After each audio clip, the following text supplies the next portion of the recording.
best. You can't settle for the rest. There's a reason that Makoni Setup Shop is trusted by more virtual and real-world tracks and companies than any other setup shop in iRacing. With partners such as Stafford Motor Speedway, the Nashville Fairgrounds Speedway, Five Flags Speedway, Speed 51, and more. When you want something done right, you go to the experts at Makoni Setup Shop. With setups available for most series on both asphalt and dirt, built by a team of professional builders consisting of some of the top talents on the service, Makoni Setup Shop LLC has what you need to hit the track with confidence. Head over to MakoniSetupShop.com and learn why Makoni Setup Shop is the official setup shop of Richmond Raceway Esports and is partnered with some of the largest names in virtual and real racing. And remember, at Makoni Setup Shop, there are setups, but your victories. If there's one thing every car guy hates, it's cleaning the garage. Do you want to take most of the time and hassle out of that job?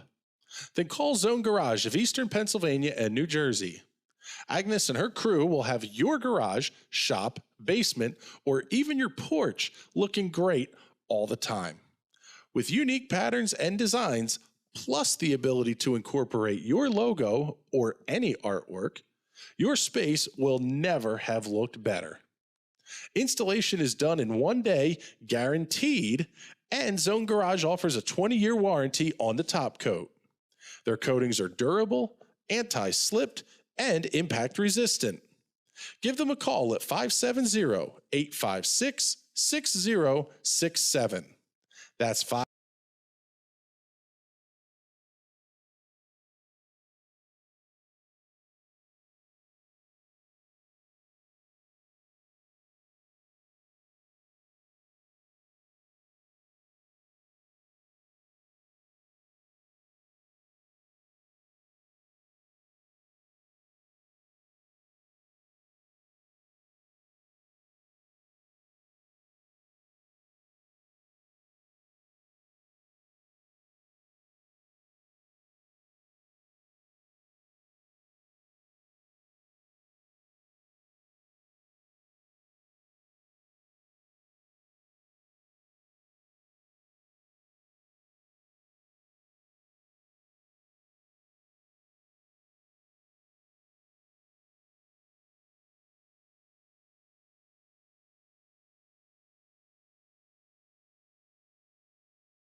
If there's one thing every car guy hates, it's cleaning the garage. Do you want to take most of the time and hassle out of that job? Then call Zone Garage of Eastern Pennsylvania and New Jersey. Agnes and her want crew. to be the best. You can't settle for the rest. There's a reason that Makoni Setup Shop is real-world tracks and companies than any other setup shop in iRacing. With partners such as Stafford Motor Speedway, the Nashville Fairgrounds Speedway, Five Flags Speedway, Speed 51, and more. When you want something done right, you go to the experts at Makoni Setup Shop. With setups available for most series on both asphalt and dirt, built by a team of professional builders consisting of some of the top talents on the service, Makoni Setup Shop LLC has what you need to hit the track with confidence. Head over to MakoniSetupShop.com and learn why Makoni Setup Shop is the official setup shop of Richmond Raceway Esports and is partnered with some of the largest names in virtual and real racing. And remember,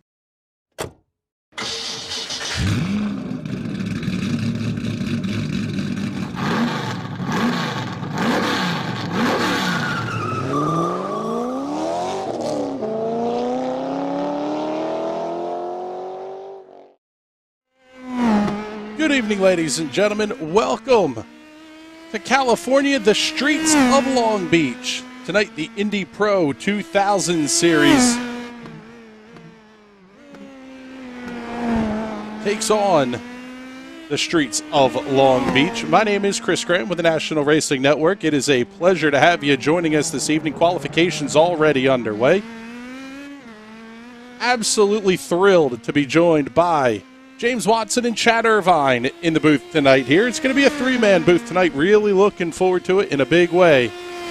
Gentlemen, I do have the screen share up for you, so you should be able to see what the viewers are seeing as well. And I tell you what, guys, James, we'll kick things off with you here. Third week on the broadcast, we've seen everything from the Nürburgring to Iowa Speedway, and now we're going to head to the streets of Long Beach. This one's going to be fun. Oh, yeah. It's, you think it's going to be a disaster, and you hope, since this is the best of the series, that it will actually be a pretty good race. But, you never know. As we've seen time and time again with racing, even the best can come down with a severe case of cranium rectimitis. Yeah, Chad, we'll bring you in on that one here because I see you're watching from the beautiful country of Chad, which is absolutely fantastic.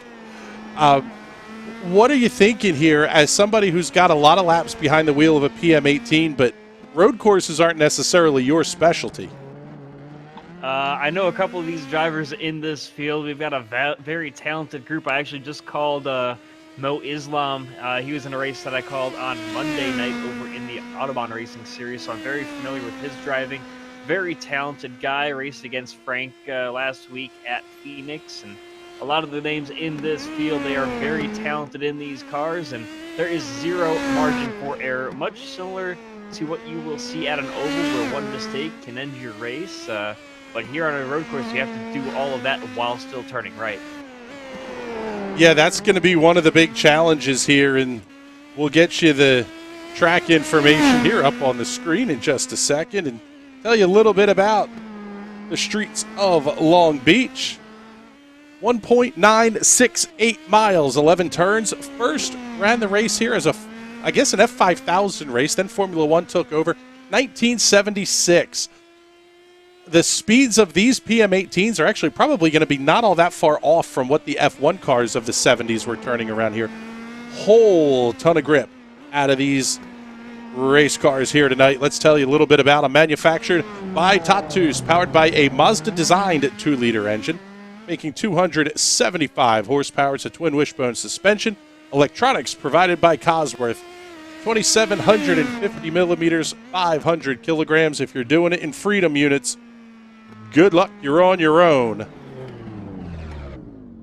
The other big one here is they're just getting ready to finish up here. Let's give you the rules of the road here for tonight as well. This is championship round number 7. Qualifying is going to be 2 laps in distance, and that's going to be just about finished up here. 24 laps will be the race distance. It's a rolling start, local cautions only, which after last week's race on the oval, that is a big change. And James, we'll come to you with this one here. How does that change your mentality when you know you're not going to get that big full course caution? Well, it definitely makes you want to plan your moves a little more accordingly, because if you make a mistake, there's nothing saving your butt. Because under caution, if you spin or something, you can just suck right back up underneath the yellow. But you spin, you're on your own. And especially here with no margin for error, you spin 99%, you're done for the day. Now let's take a look at the point standings here for the Indy Pro 2000 Series. And Medema still your points leader at 1,036 points. Everett Paddock, who I believe may be in the race tonight. Yeah, actually, you're going to see him real quickly here in just a moment. Currently second in points. Severi Seppa, Mitch Green, Fidel Fernandez, your top 5. Mattia Tremolata, Frank Wynn, Emil Bernstoff, Jeffrey Koningsfeld, and Eric Hunter complete the top 10 in points here. And just about finishing things up here. In fact, we've only got one more car left to cross the start-finish line here, and it will be time to grid up and get ready to check the action out here. Chad, this place is about as tight as it gets. It is the original concrete confines here in the United States. It's so cool to be able to bring the PM18s and the Indy Pro 2000 series to such a historic venue, and one that, for as much as it stayed the same in the same general area, this place could not be more of a different layout than even just, 6 or 7 years ago. Yeah, it's incredible to watch how tracks, especially street courses, change over time. Going back to your note about how the 1976 U.S. Grand Prix was run here. Whole time there was set by Clay Regazzoni at a 123.0, and that circuit is very similar to this race. The circuit looks very, very familiar. It does have a second hairpin added onto it, but overall, I mean, it still has the fountain section. It's got an incredible hairpin there as well. But yeah, I mean, I think there were 3 U.S. Grand Prix in 1984, and one of them was at Long Beach as well. So this Long Beach Street Circuit has held a lot of famous races, both between Formula One and IndyCar. They host stadium super trucks from time to time as well, and I have not seen a race here that has ever let me down. Yeah, this one's going to be fun for sure. We have about 30 seconds left in the qualifying session. Actually, one car did not complete 2 laps. So we're just going to have to wait for the clock to run out here on this one. But we'll have qualifying results for you here in just a moment. You mentioned Clay Regazzoni's pole lap time of 1 minute 20-something seconds. Quick time here tonight in the PM18s, 1 minute 14.61 seconds. Set by Everett Paddock.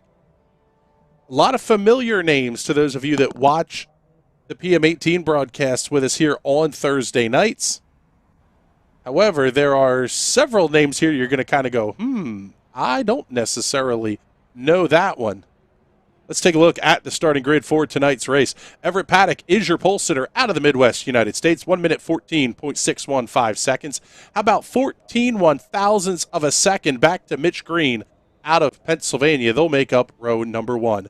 Frank Wynn and Graham Sanders on row number 2. Leandro Polidoro from Brazil picked up the win just 1 hour ago in the last official series race. Mo Islam out of Canada will start on the outside of row number 3.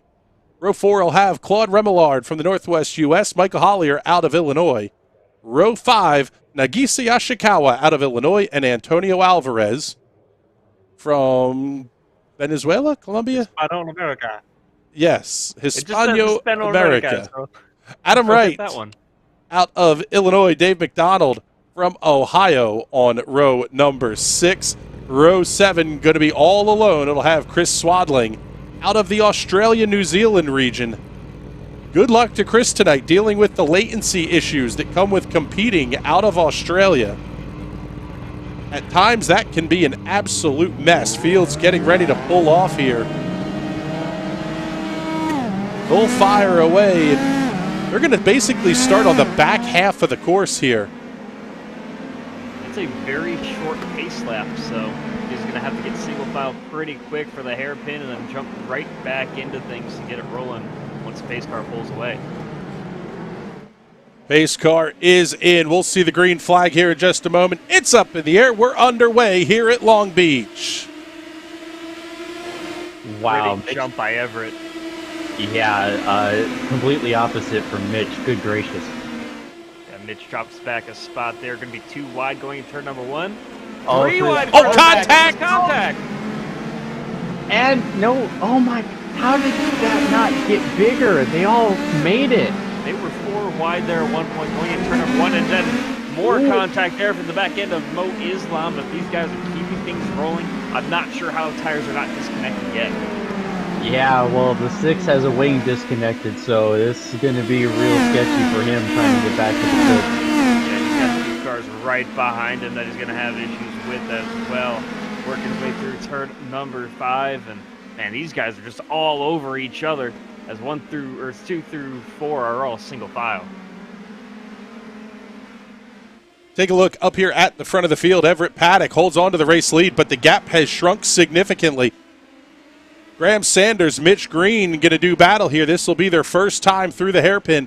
This is one of the easiest spots on the racetrack to get caught out. If you miss that hairpin at all, you're going to be beached against the outside retaining wall.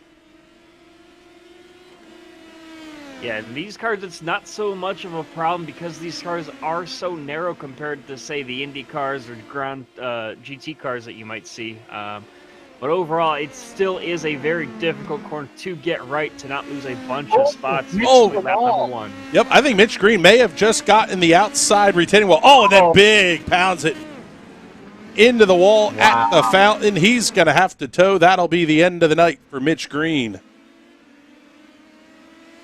Man, very slidey coming out of that fountain section as well. Lost the back end just a little bit. Kept it out of the wall, but he holds on to 6th position. Just behind Hollier and Nguyen. Those 3 guys are real close to each other. They might be one of the better battles on track. Let's take a look here. Quick replay. Looking at things from Mitch Green going on board here with the gyro cam.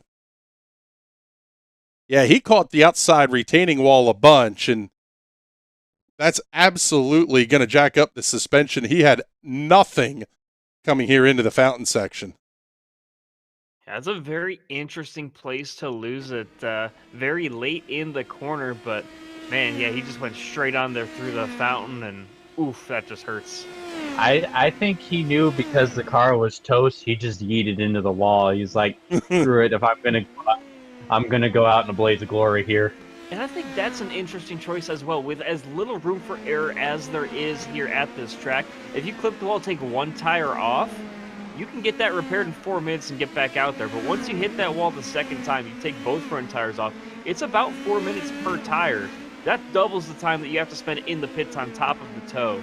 And you could definitely maybe make up a spot or 2 because not only the Green is in the pits, but Antonio Alvarez is in there as well.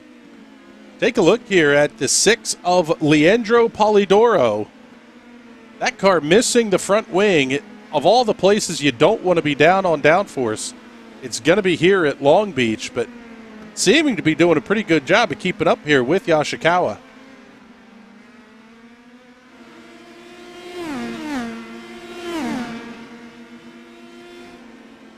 Yeah, it's definitely interesting to watch this right now in timing and scoring because Everett Paddock just is kind of pulling away, and then Graham Sanders getting that, just chipping into it slowly but surely at certain spots. But the lead has grown to about 2 seconds here for Everett Paddock. Back behind him, though.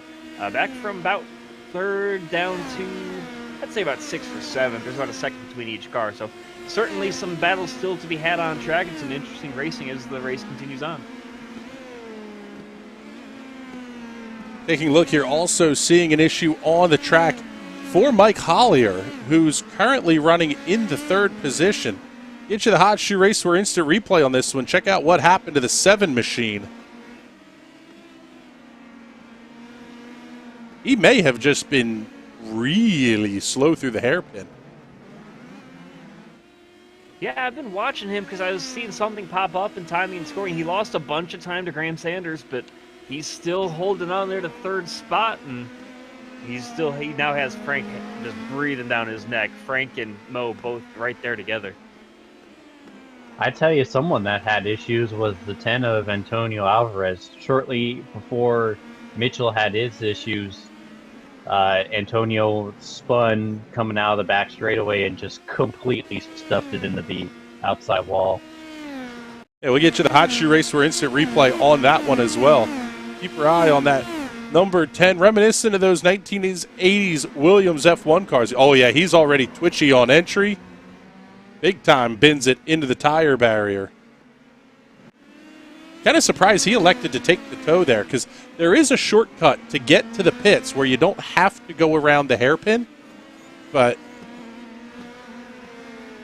yeah, Antonio shortly retired, so I just don't think he had any interest in trying to wait out the repairs, similar to Mitchell. That's probably the biggest headache that you're going to see as a competitor is where do you have your issues? When do you have your issues? And this one's going to be it's a long tow no matter what way you look at it. So I want to remind everybody who is watching on Facebook, you can support the National Racing Network by shooting some stars our way. We greatly appreciate those. Also, if you are watching on Twitch, welcome to the party. Thank you for being one of our 20 or so Twitch subscribers. We'd love to get those numbers up. Also, make sure you check us out on Patreon, patreon.com/National Racing Network. You can get into the Discord and start to join the party here, get some of the behind-the-scenes looks at things. Big wiggle there out of the 7 of Mike Collier. Everett Paddock is just an absolute machine right now. Just went quickest lap of the race at a 1:15 flat. I don't know that we can get a look at it or not. Last time through the hairpin, Mo Islam clipped the curb a little too hard and lost the back end. Able to keep it out of the wall, keep things rolling, but he has lost that 5th spot to David McDonald. Yeah, but he's not letting Dave get away. He is stuck right on him still. Yeah, 2 of the closest battles on track are for 3rd and for 5th. That's between Hollier and Nguyen for 3rd, and Islam and McDonald for 5th. They are both battling very hard between both pairs of cars.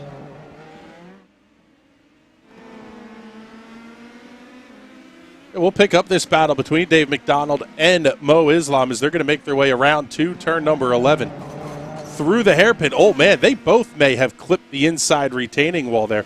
It's kind of an interesting line they're taking through where they're almost diamonding off the corner, driving it a little deep, and then cut it really hard against the inside retaining wall. I would imagine it's a tick faster, but also a little bit risky to be catching that much of the inside. Yeah, that inside curb, I've seen it upset a couple of cars. If you get too much of it and pick up the throttle while you're still on that painted curb. That's something you see all the time when IndyCar runs at tracks like St. Pete. Just with that painted surface, it's a little more slick than the typical asphalt or pavement. So you got to really be careful with the tires and where they are when you pick up the throttle. See our buddy Robert Kreiser checking into the comments here. What's going on, Mr. Kreiser? Hope you are having a wonderful evening. Lap number 7 on the scoreboard. How about it, gentlemen? Let's what do you think? Should we give the people a chance to crank it up?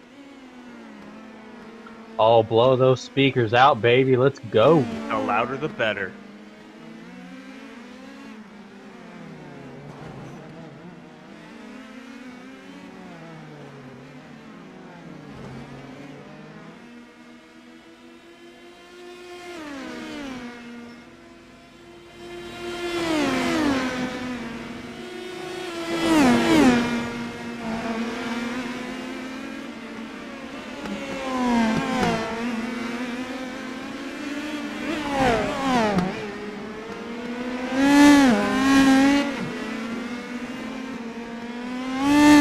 Going to come back a little bit quicker than planned from this one. Trouble on the racetrack. Mike Hollier involved also Leandro Polidoro. Take a look, see what happened to the 7 machine here on the Hot Shoe Racewear Instant Replay. Very wide through the hairpin.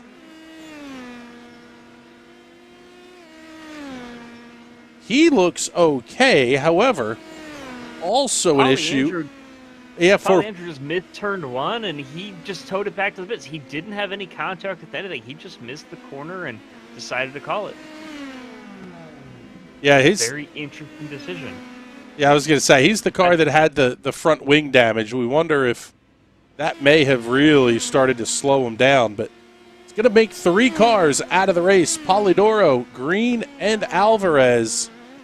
Everett Paddock, way out in front of the field, leads 3.5 seconds over Graham Sanders. Mike Hollier in 3rd, Frank Nguyen 4th, Dave McDonald, your top 5.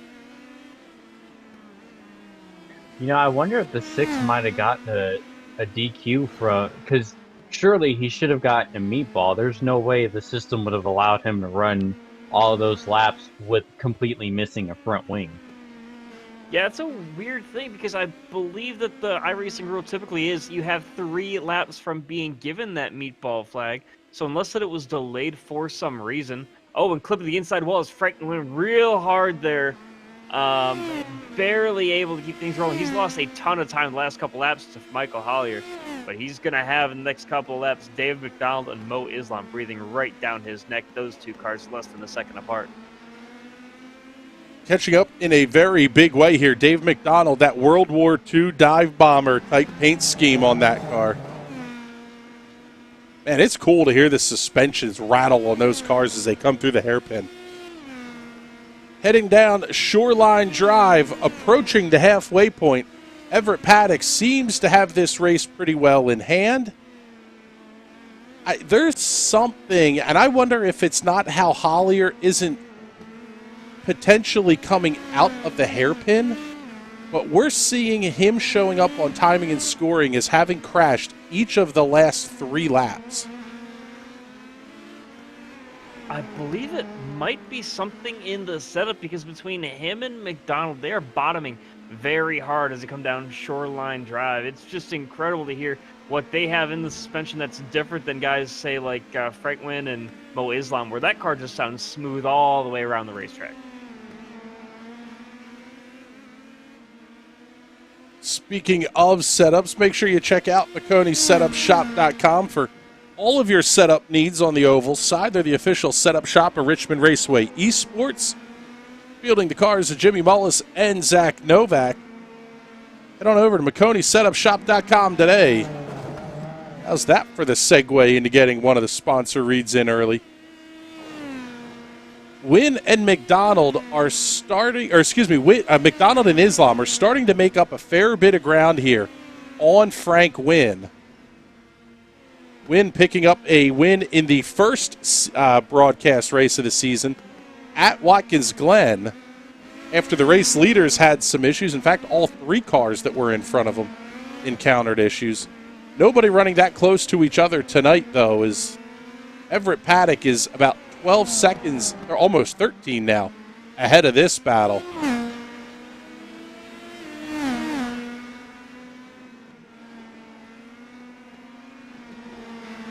And James, maybe you can speak to this one a little bit here, but as a race leader, when you know you're not going to catch lap traffic, or at least you shouldn't catch lap traffic, at this point, basically, Paddock is just kind of almost in hot lap mode.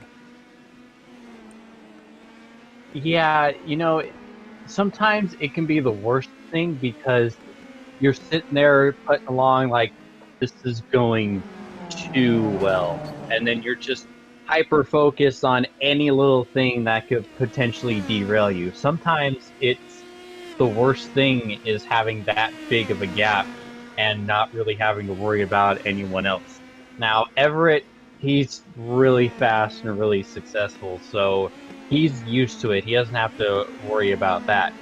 Me, on the other hand, who's not really in those positions, I'd be out. But Everett, Everett's good to go. Knock on wood. Please, no commentators curse this time. No, we'll save the commentators' curse for your pace laps. But pulling up the time deltas here, I mean, you can see this is the battle between McDonald and Islam. The gap is anywhere from about a quarter of a second to a little over half a second, maybe, we'll say 7/10 or so. The gap is not really shrinking all that much, and it almost makes you wonder, with McDonald's setup being as low as it is Islam maybe carrying a little bit more downforce, and he's just not able to make the ground up? Yeah, it's been a battle that's been fun to watch this entire race. The interesting thing is, as hard as these two guys are fighting, they are still catching Frank right in front of them as well. Michael Holler is just pulling away from Frank the last couple of laps, and I mean, even then, it's still going to be 1, 2, 3 of Paddock, Sanders, and Holler. But from then on back, there's still a ton of positions up for grabs. Another fun battle to watch is the 8 and the 13 going at it. They've been swapping positions a few times this last lap. Well, those two guys are from the same state. They got a battle over turf anyway. Yeah. We'll pull that battle up here, actually get it up on the screen for you, because that one's going to be about the closest on the racetrack between Adam Wright and Nagisa Yashikawa. And look how one of those cars get to that tire barrier. I was going to say, one of them made contact. Close. We saw some sparks fly there on corner exit. I mean, you got to use every inch of racetrack that's available to you, and my goodness, they're using all of it. Yeah, it's not surprising with how close the 13 was. There was like no gap between the front and the rear.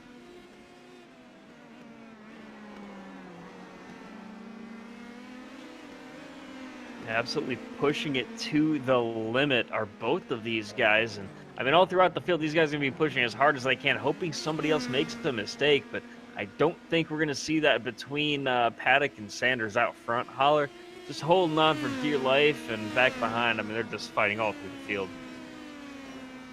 Take a look here. We'll pull the best laps up for you. Graham Sanders actually has set the quickest lap of the race, 1 minute 14.829 seconds, but he's only making up about half a tenth in setting that quick lap. And the last lap time by, when we take a look at those numbers, it was Everett Paddock at a 1:14.876. He's gaining at least a tenth at this point. It seems to me like Paddock is really just at this point in kind of gap management mode. Oh, yeah, he's got nothing to worry about. Going back to an earlier battle, Dave is pulled away from Mo, and he is right on the back of Frank.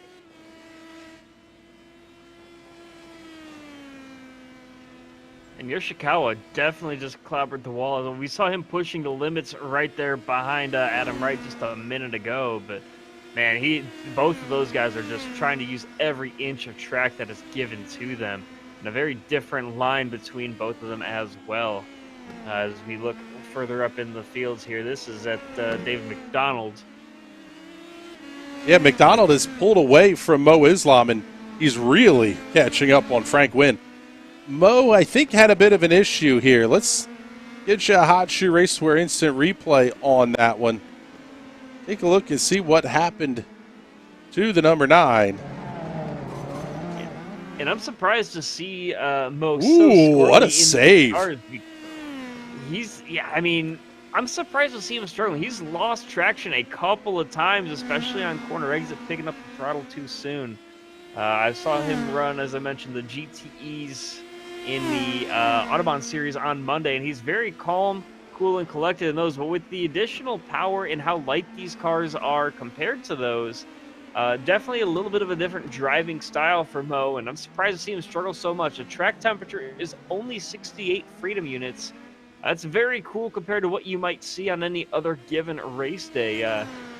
So, with the cooler track temperature, you expect more grip, less slide than we've seen from him. He's really seemed to struggle with something either in the setup or with the conditions on track right now.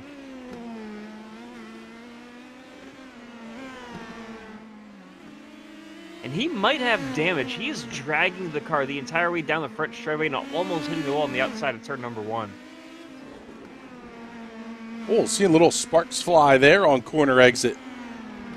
I'm not sure if that was Wynn or McDonald, but they are using every bit of this racetrack, and this is something that we have to talk about eventually. We're down to about 8 laps to go here.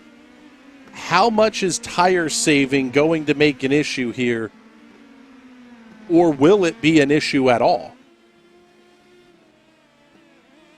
It's such a short race in these cars. I don't know how much it would come into play unless they're completely running off one of the front tires. I mean, I don't know how. With the way that you're going to kind of drive off the front left, especially through the hairpin, you might have an issue. But I mean, turn number 1 and the final hairpin, between those two, you're kind of balancing things out. I wouldn't expect tire wear to come into play.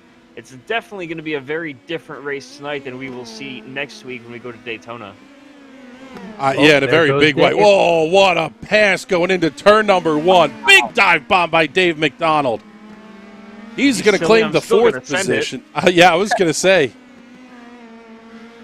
At some point, I guess you're going to run out of time if you don't try to make the pass. There's only so much you can sit and conserve.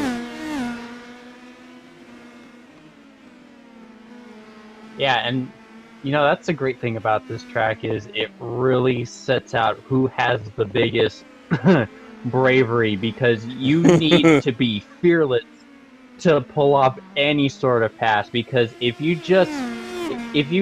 pull the string just a little too hard, you're going nose first, front tire first into the wall and throwing everything away. So fortune favors the brave and the talented here. Yeah, he almost got it into that outside wall on corner entry, getting a look in slow-mo on the Hot Shoe Raceware instant replay. Trouble for Graham Sanders. Problems for the one.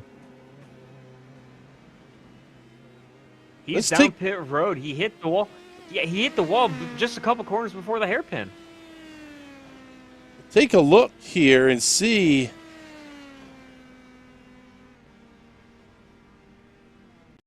Just so unfortunate for Graham. They were running away. I was going to say, yeah, all we have them is getting onto pit road. Wow. If you can back it up about another 30 seconds, it was right then. I mean, it was incredibly hard left side impact with the front left. Yeah, he just got on it a little too hard coming onto the back straightaway and saved it into the wall. Yeah, just overcorrected right at the end. That's a shame. That's going to bump everybody else behind him up Holler into second. David McDonald now the third step on the podium. But he's still in an intense battle with Frank Wynn for that third spot. Yeah, this battle, we talked about Frank getting a win here when everybody else in front of him had issues. There's the first domino to fall there for him is Graham Sanders.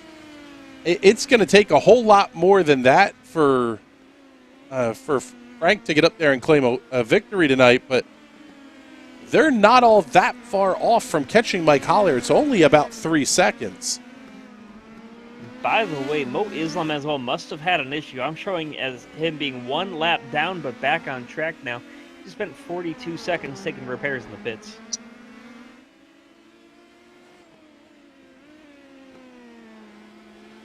Yeah, we're still dealing with a little bit of the iRacing collision model, damage model, whatever you want to call it. It's an issue that seems to have plagued some series more than others, but we're not seeing things that should be crashes show up on the events monitor here as a crash. And some things are showing up as crashes that really shouldn't be. I mean, just slowing down for the hairpin shouldn't be enough to trigger that, but unfortunately, I wish we could show you the replays on this stuff, but Graham Sanders did pull out of the pits after a don't have the first pit stop time on him, but he immediately jumped back to the pit area. So looks like the night's going to be, well, yeah, night's going to be over for Graham Sanders. He has retired the car for the evening. So as we're down to 5 to go here, let's get you the full field rundown. This guy has been absolutely exceptional from the drop of the green flag. Everett Paddock out to a lead of over 13.5 seconds over Mike Hollier. Hasn't put a wheel wrong yet, which means the commentator's curse will strike just about any moment. 3, 2, 1.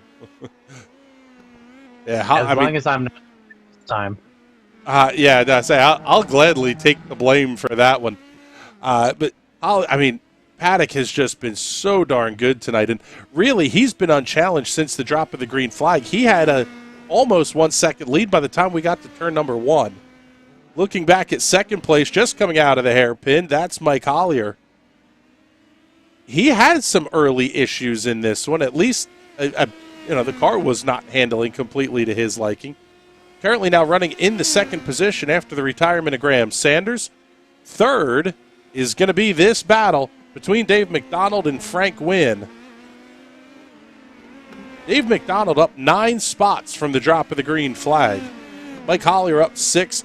And let's give a shout out back here to 5th place running Adam Wright. He's also up 6 since the race started here. Chris Swadling back in 7th is up 6 as well. I mean, a lot of guys just working their way up just by keeping things clean. I think that, Chris Swadling started and qualified 13th, and one by one, Antonio had an issue, Green had an issue, Polidoro had an issue, Sanders, and then Islam. The only person he's passed on track is Claude Remyard. Everybody else, though, it's just been, Chris just staying out of trouble. And that's all that you really need to do here at Long Beach. Yeah, this one is absolutely a bit of a survival of the fittest. The one that's interesting to me is you look at the car numbers of the cars that are out of the race here. In these official series, car numbers are set by iRating. So the lower your car number, the higher your iRating is going to be. Number 1, Graham Sanders, currently out of the race in the 10th position. Mo Islam is the 9. Leandro Polidoro is the 6. Mitch Green, the 4. This is a lot of drivers who should have been towards the front of the field throughout this thing are now out of the race, and there's a lot of drivers that are going to benefit from this in a pretty big way. Yeah, and the thing about iRating, for those at home that, maybe new to iRacing or don't understand how it works, it is a number, and it is basically a zero-sum game. You gain from people that finish behind you, and you give to people in front of you, and you take from those behind you. Graham Sanders is getting set to lose 102 iRating to everybody that finished in front of him. That's just that's an incredible number, especially when Leonardo Polidoro behind him is only going to lose 52, and that's because his iRating coming in was lower, so he doesn't have as much per se to give than guys like Graham Sanders or Everett Paddock would. Yeah, and if you put too much stock into your iRating like I do, seeing someone lose 100 iRating, you just go and grab your heart, because God, that's tough to digest, because it's really, really, really hard to gain iRating and stupid easy to lose it.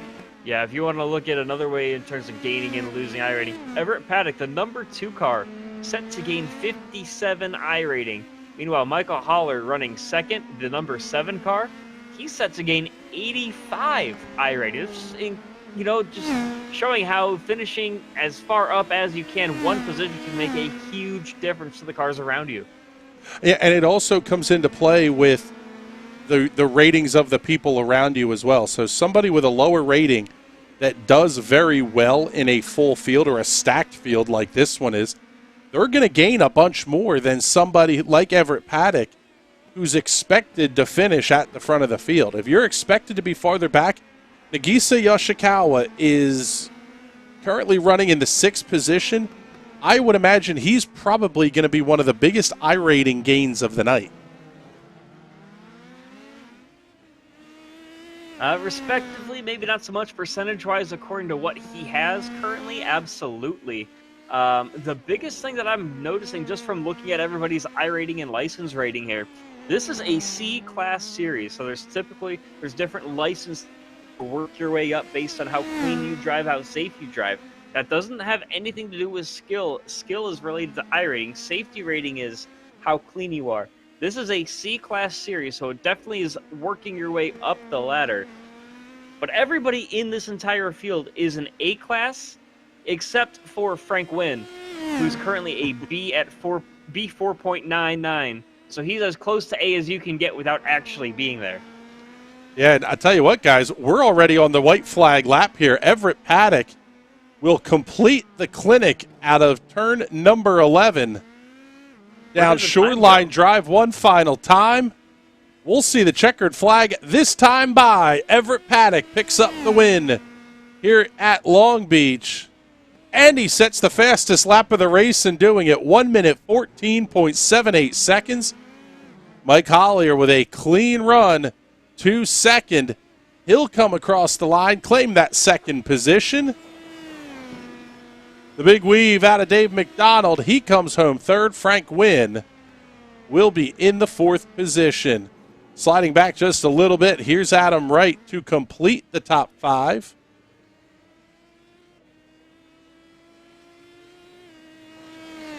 He gets his race completed. Nagisa Yoshikawa in the 13 comes across in the 6th position. And here will be 7th place, Chris Swadling. Haven't gotten to talk about Chris a ton here tonight, but a good, solid race. Kept it clean. Going to come home in the 7th position. Not a bad run. One more car left to cross the line, and that'll be Claude Remillard. And that will complete all the cars that will finish tonight's Indy Pro 2000 race here on the streets of Long Beach. Absolutely. What an incredible show. I was going to say, the drive that Everett Paddock put on was unreal. I mean, unchallenged from the drop of the green flag, and a huge, huge win tonight. Let's get you your final results. Paddock gets the win by 17.1 seconds over Mike Collier. Not only is this a top split race, but there was a total of 26 cars, so we barely got to the split line to get a second split up here. This was the best of the best in Indy Pro 2000 here, and Everett Paddock absolutely laid the smackdown on him. Mike Collier, as we mentioned, coming home 17 seconds back. David McDonald, third, 20.4 seconds in arrears. Frank Wynn, Adam Wright, your top five. Nagisa Ashikawa, Chris Swadling, and Claude Remillard round out the cars finishing on the lead lap. Mo Islam finishing one lap down. He was the last car running at the finish. Graham Sanders, after a great run early on in the race, had his issues, finishing 7 laps in arrears. Leandro Polidoro, 11th, Mitch Green in 12th, and Antonio Alvarez in the 13th position. So it looks like we have our third place finisher here. See if we can't pick up Dave McDonald, get him into the booth here. And Dave, it was a good run for you here to third place tonight. What are you thinking here as you climb out of the car at Long Beach? Well, I mean, it's just such a gnarly race, man. I can't believe it. Yeah, I just love Southern California, man. I just don't know what to say. This was a crazy race. A lot of attrition. Unfortunately, I picked up a spot from Mitch, my teammate, having a little accident, I guess, in turn one. I saw a replay of already. Bummer for him. I had a power outage at my place right before the start of the race, so I was kind of running around to get everything set, and then I had to reconfigure my pedals, and so I got a really terrible qualifying. I took a half spin, but kept it off the wall on lap one, and then just sort of limped around for that 11th place start. And so I knew that once I, had it sorted out and sort of relearned the brake feel, that I'd be able to pick up some pace. And then, we had a couple of guys who had some accidents. We had a couple of guys who took some spins. I still didn't see what happened to Graham, but I had a great race with Mo. He was really putting some pressure on when I was catching up to Frank, and then when I finally caught up to, and he unfortunately had a little half spin himself, which gave me a little breathing room. But then I took a pretty hard dive bomb on Frank, which wasn't actually my intention, but he's a great fair racer. He gave me a good bit of space, and so I was able to make that work. And then just trying to keep it off the wall towards the end of that stint. So it was a really fun race. Ran some of the best laps that I've done here, and I'm actually coming away from Southern California pretty happy. Yeah, I was going to ask you about that move that you made on Frank. It was an incredible move from a couple of car lengths back, but you got it done cleanly. Coming through the end of the race, though, we were talking about it on the broadcast. How much did tires play into this? Did you actually end up scrubbing them off enough at the beginning of the race to make a difference, or was the car handling pretty good throughout the entire race? I can't speak obviously for anyone else's setup. The way that I have mine set up, which is just slightly modified from Mitch, who did a lot of great setup work for our team this week. I end up scrubbing off quite a lot of front tire, and so it's a safer way to go around for sure, because you're not going to slide into car, or you're not going to oversteer into the wall or whatever and lose it. But there were some laps where around the last complex that's so tight there, I was losing like 4 or 5 tenths from my fast lap. And so managing that and trying to work around that. The last race that I ran, it really bit me, and it did not go very well. And this one I still was able to put in. I had a whole string of laps that were maybe 5 or 6 tenths off, kind of, lap 15 to 20 or so, and then I was able to sort of get it back together and pick up some laps for the end. So tire wear is definitely a big deal here, but it's more about balance than the car sliding around. Yeah, looking forward to to Daytona next week. I mean, it's going to be a very different track than here at Long Beach. What are your thoughts comparing the two, and how there's such a big difference in circuits that these cars run here and officials? Yeah, I mean, on the one hand, I'm super happy with the variance, or the difference that we have in track selection here with iRacing. I think they do a great job. Um, Daytona, I mean, it feels like just put the wings down to zero and see how you go. I'm sure the setup will be a little bit more complicated than that, but we'll see kind of how it goes. Definitely, it's probably going to be a big draft fest and a lot of teamwork. But luckily, on Rust Racing, I've got some great teammates who are quick, and hopefully we can get everybody together to run a number of officials and to run this broadcast and make a good effort of it. Yeah, Well, and as we wrap things up here, man, do you have anybody you want to thank who helped get you here? Yeah, just everybody on the Rust Racing team, Mitch especially. Bummer of a race for him. Super quick. He's found a lot of pace this week because we were a good bit off at the very start of the week. So he's done a ton of work, and we all appreciate that. The rest of the team as well, and then obviously a lot of our thoughts, the team's thoughts, go out to Greg and his wife Linda, who've gone through a bit of a rough patch, but. Um, I'm real happy with how everything is going with the team and how this Indy Pro is going right now. all right, David. Well, thank you very much. Congratulations on the podium finish here, and hopefully we're talking to you again next week. Yeah, thanks, guys. Take it easy. There you go. That's Dave McDonald, and now we have our race winner Everett Paddock here. And Everett, this one I have to say we're going to pull up the replay of the start here because this is really where things kicked off for you in a very big way. Was that your plan, to be on the throttle early and just open the gap up and manage it from there? Yeah, I was obviously getting an early lead really helps here when you can just focus on driving your race. So yeah, but I was just trying to get a good start and get a good solid run into turn one. But sure, trying to get a little bit of a gap there. From there on out, it had the feeling of hit your marks in very big ways, just being very, very consistent. And you set the fastest lap of the race on the last lap. Was the car that good from beginning to end? Yeah, I think it's fair to say, that you called it, Chris. It's just about trying to be consistent, and this place is about like kind of controlled aggression, just being focused, and it's honestly it's harder to slow down here, I think, than it is. It's tougher to take it easy, and I feel like it's easier to make mistakes. So at the end, I just wanted to stay focused. I have to admit the last few Thursdays in a row, I've managed to snatch defeat out of the jaws of victory. So I just wanted to stay focused and kind of bring one home.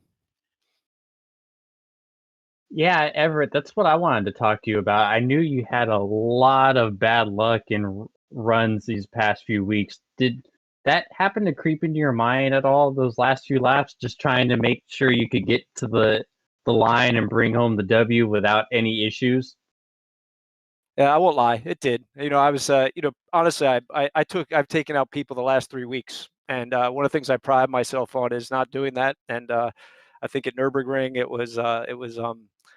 oh, I don't remember everybody, but I know I got Cameron last week, and the week before that it was Alex. I haven't had a rough go, so I wanted to try to make sure. First off, I wanted to be safe, so it was good to finish without taking ruin out anybody else's night, and then on top having a good night myself. Also, I just want to say your first name is awesome because it's actually my middle name, oddly enough. Well, thank you so much. Yeah, I can't take much credit for that one though.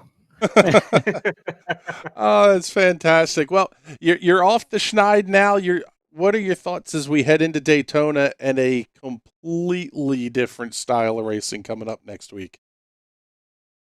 Yeah, interesting. I haven't driven this car at Daytona. Obviously done some sport car racing there, but it will be interesting with the draft. I think it's going to be a different kind of strategy, that's for sure. A lot more open, a lot more forgiving than what we've been doing here. But I like that. That we have the schedule that the community managers put together for the Pro Mazda this year or for the Indy Pro, I should say, is excellent, and I'm looking forward to all the races. Love all the tracks towards the end. I may skip out on the last one though. I have to admit, Barber. I don't know. We'll have to see. All right, bud. Well, congratulations on a very, very big win tonight. Who would you like to thank? You know what? I want to thank Jason Owens for all his support as a community manager and also putting on the broadcast race. I think it's really cool that he gave us a strength of field that us Americans can kind of look forward to run. So appreciate Jason and all of his support. Well, that's fantastic. All right, buddy. Well, thank you very much, and hopefully we're talking to you again next week. Yeah, we'll do our best, man. All right, thanks, guys. Appreciate it. There you go. That's Everett Paddock, your race winner. And I'll tell you what here, gentlemen, he put on a clinic tonight. I don't think the same thing will be coming next weekend. And by the way, before we start to wrap things up here, we have, it looks like, one more interview coming. The other man we haven't talked to yet on the podium, Michael Holler, is here. Michael, what were your thoughts as you saw Graham in pit lane with about 5 or 6 laps to go? My thoughts weren't actually like that. That was just a bonus, I guess. I felt like I won the race when I saw Frank dropping back. I didn't see what happened to him. I assume he had some wing damage, and my race was there just in my mind, I was in the lead, and I was just trying to manage a gap behind. And then seeing Graham, that was just icing for me. But sorry to see his race end. I'm not sure what happened to him. It's just one of those tracks, man, where there's no room for error. And we saw you and a bunch of guys just kind of manage that while others ended up putting themselves in danger and in the wall. Next week, we go to a track where there's basically no wall. I mean, there's some, but it's very hard to hit them. What is it like for you as a driver when you go from one track to another where they're just complete opposites? From here, where it's a street circuit, no runoff, anything like that, and even last week where it's an oval. I mean, completely different. 3 weeks in a row, completely different circuits. What does that do for your mentality as a driver? Yeah, it's it's something you definitely have to adapt to. I thrive with the variety. That's one of the reasons why I like this series so much, is it gives me opportunity to experience a lot of different things, and through the variety, I think it helps round me out and know to expect things that I don't necessarily expect. And then obviously, polishing it all up with a good amount of practice before the race. All right, Michael, I got one last thing I want to ask you. The start. What was going through your mind when you saw that? Because that had to have been one of the most chaotic turn ones I've ever seen here, going there 4 wide. What was it like from your vantage point? Yeah, that's actually why I love this track so much. Turn 1 is you have so much racing down into turn 1, and you always have to be prepared for it. I was going up, starting from, I think it was in the 4th row. I knew that I was probably going to have something in front of me, and I was going for the racing line because I didn't have anyone really contesting me from behind. But when I saw everyone stacked up there on the right side, I knew it was probably no good. So I backed off a little bit, slowed down, got in the left lane, and just made sure I could just eke out that corner. It was the best I could do. I didn't know if I'd get through. I did see a little bit of a tap. But I was just looking at the line I was taking, because I was just going as tight as I could just to make sure I didn't get involved in anything. Yeah, I noticed there at the start, you didn't use your turn signal when you're getting into left lane. It looks like you've picked up this California driving thing pretty quickly. Excuse me? How dare you? Yeah, but I was 4 wide there. I didn't actually notice. Yeah, I was 4 wide off the start, and it was an incredible show you guys put on. That's cool. I'll have to check out the replay when I look. But I was in full collision avoidance mode there. I wasn't trying to take it 4. Oh, well, absolutely fantastic. Well, Mike, congratulations on the runner-up finish tonight. Who would you like to thank? Doug put together the setup that I was running. That was really nice. Helped give me nice power out of the straights, and yeah, that's basically it. I'd thank the boys in the garage, but it is still virtual. So, all right, bud. Well, thank you very much. Congratulations on the podium, and hopefully we're talking to you again next week. Yeah, thanks a lot.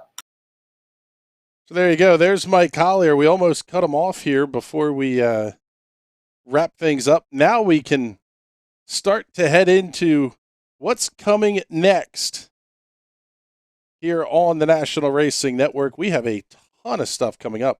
First things first, let's go over what the upcoming schedule is here for the Indy Pro 2000 series. Next week, we've talked about it a little bit, the Daytona International Speedway Road Course. Guys, that one is going to be absolutely insane, drafting these cars on the road course. Then we head to WeatherTech Raceway, Laguna Seca, and then USA International Speedway. So 2 absolutely legendary road courses, and then a overgrown Defunct. Martinsville, I guess you could say. Yeah, a defunct, overgrown Martinsville. We've got a fun ending stretch coming up here for the Indy Pro 2000 series. Yeah, week after week, I'm just torn. Do I run this week? Do I join Chris and James in the booth? I don't know how to turn right, but I do know how to drive Daytona, so we'll have to figure that one out. But overall, I mean, it's just good. It's been such a fun schedule. I love it week in and week out. There's a couple of tracks where I either don't own it or just don't care enough to learn. Cough, cough, hamburger ring. But overall, it just, there's so many great tracks, whether it's the ovals of Phoenix, Iowa, and USA, or the road courses. Watkins Glen to start, Monza, Hockenheim's the new one, and then you got Daytona, Laguna Seca. It's just an incredible schedule, start to finish, and it's a ton of fun to watch. Yeah, I love my cushy gig up here in the broadcast booth, but man, I'm definitely gonna have to get out to Daytona next week. It's gonna be super fun, especially getting these cars around the oval. Oh, it's gonna be a blast. But turn 1 is probably not gonna be that as much of a blast. So, but I'm so looking forward to it. I can hear the air raid sirens now. Yeah. Ton of action coming up here on the National Racing Network as well. Tomorrow night, live real world racing from Lindis Speedway, Jonestown, Pennsylvania. The Erman Folk Memorial for the Central Pennsylvania Legends cars. Also going to have 600 micro sprints, 270 micro sprints. Those cars are an absolute blast, and Lindis is an absolutely fantastic place to watch them from. So make sure you don't miss that one. Then on Sunday night, 8 p.m., the High Slide Cup Series returns. They're going to Daytona, but they're going to be doing it on the oval, and I think we may have put together the largest broadcast crew in NRN history for this one. You guys really don't want to miss that show. Coming up Monday, 9:45 p.m. Eastern Time, it'll be the Silver Crown Cup. They will kick off week number 8 for Season 2, and then the Sprint Car Cup returns on Tuesday at 9 p.m. in the East. So, gentlemen, outside of Everett Paddock is unreal. What are our kind of final takeaways here for tonight? I think that you're forgetting a race on Tuesday night that I'm looking forward to.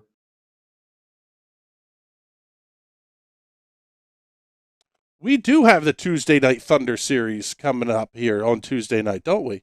Round number 1 going to kick off for that one as well. Good Lord, we got a ton of racing coming up here on the National Racing Network.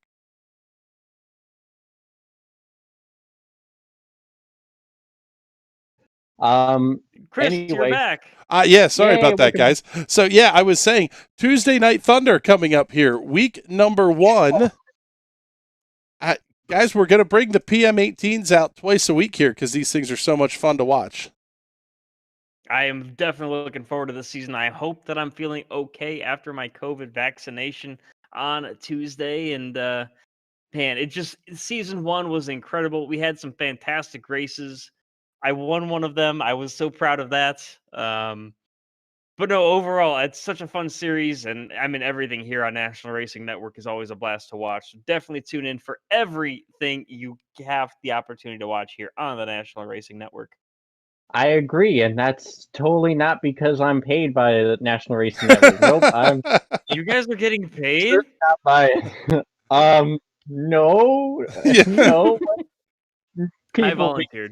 Minimum wage slave labor is well, not condoned, but yeah, actually we are one of the sponsors though of Team Watson Racing, and you guys will have a couple of cars in the TNT series.